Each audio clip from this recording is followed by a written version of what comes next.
One of the things that I do whenever God brings us to a new room in our journey is share the pictures and the testimony. For me, it is like a mother sharing pictures of her newborn baby.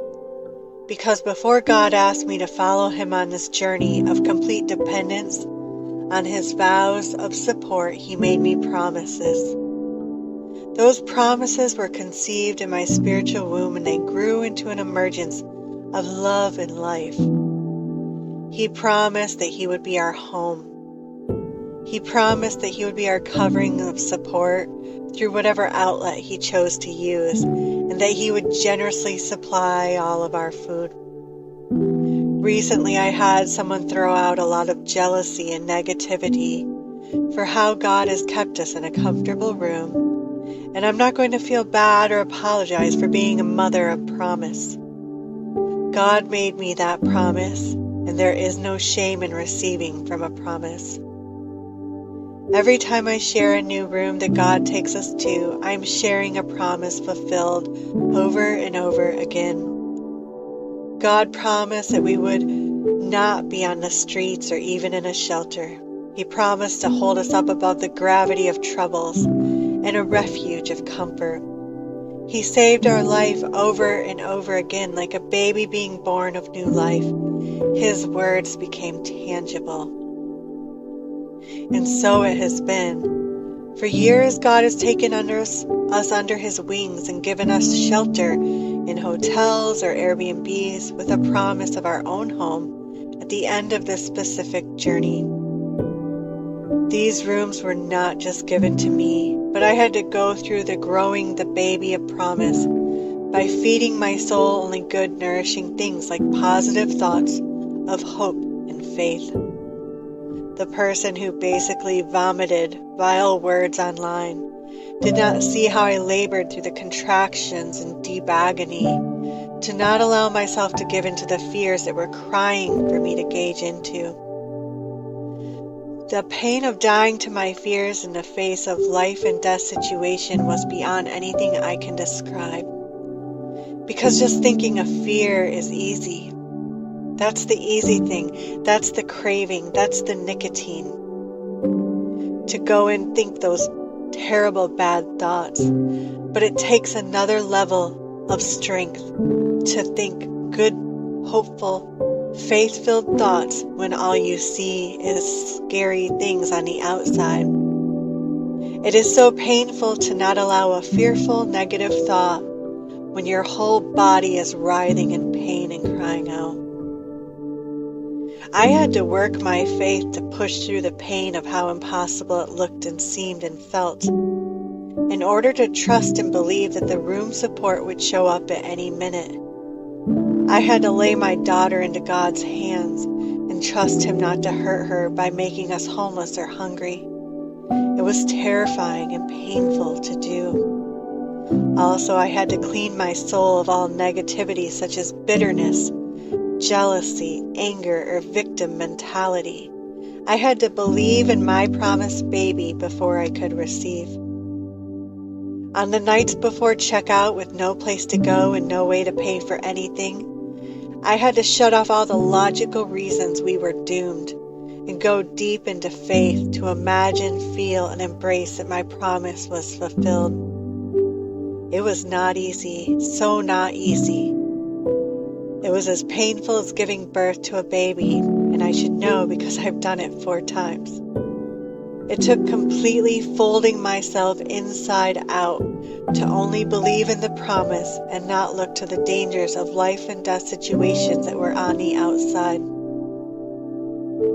So I'm not going to feel bad or apologize for sharing my fulfilled promise pictures, and I'm not going to let someone else's bitter, jealous soul ruin the precious moments of seeing my promises fulfilled like newborn babies. God gave me the promise, and it was a gift. Because I had so much doubt, fear, and unbelief, I had to go through extreme labor contractions to see the fulfillment. Because doubt and fear can abort a baby. So I had to die to all my fears and worries in order to see the new life come out of the unseen and into the seen. Instead of sitting on social media all day long, I spend hours every day meditating on my promises and spending time with God. He often will have me do something extreme in order to break through the birthing time, like giving money to the point that it hurts as I trust Him and lay down my life once again. Every thought we entertain is like an intimate bedroom engagement that can cause us to conceive out of those things, whether they are bad or good. We reap what we sow, just as we conceive whatever we feel and think about. When God gives us a promise, it is up to each of us to open our hearts to conceive the baby of promise and to feed it nourishing things to protect the precious cargo inside.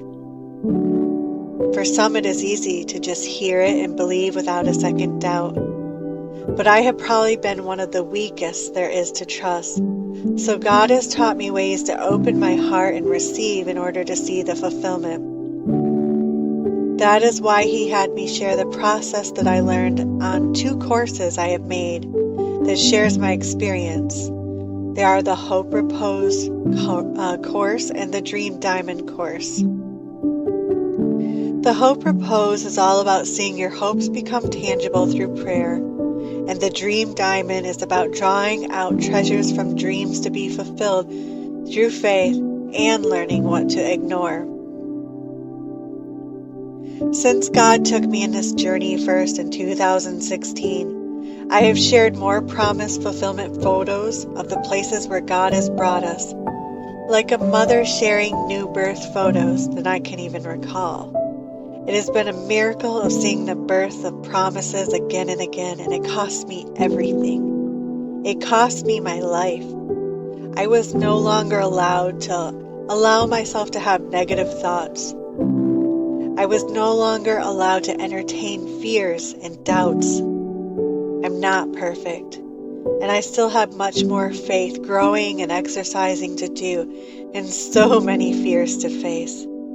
But I'm really proud of all that God has done.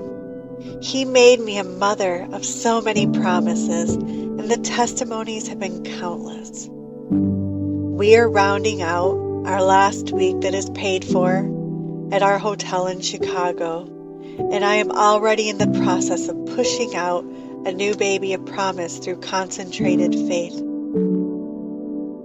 There are times when God has me go deep into exercising my faith through the contractions of opposite-looking circumstances. There are times when He just has me rest through deep breathing to trust in His ever-present love and support.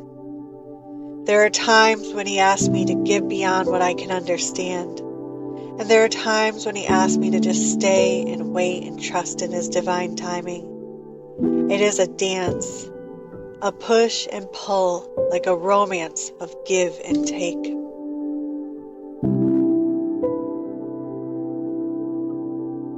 My message to you through this is never feel bad or apologize when God fulfills a promise to you. God made you a promise, and there is no shame or condemnation in that promise. That promise was a gift of love for you to enjoy and receive. If God has you believing for something that seems illogical or that others criticize, just keep your eyes on the prize, that promise fulfillment. Let God deal with those who need an attitude adjustment. Because when you abide in love of His promise, then He will fulfill all that you ask. And it brings Him glory for the world to see your captivating moments shared, of promises fulfilled, like sharing photos of you with your newborn baby. God has big, wonderful gifts for you to receive, and let no man stand in the way of embracing the joy and love of that promised baby. Never be ashamed of the baby. Never apologize for being blessed or for receiving by faith. Chances are that those who have been against you have promises too, but they have rejected them in one way or another.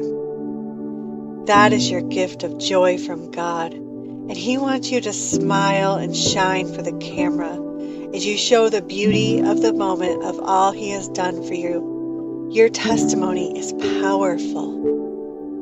I love you, and I'm celebrating in all that will be born into your life to bring the unseen promise to the outside. This is Dannette from DiamondsFromTheDust.com.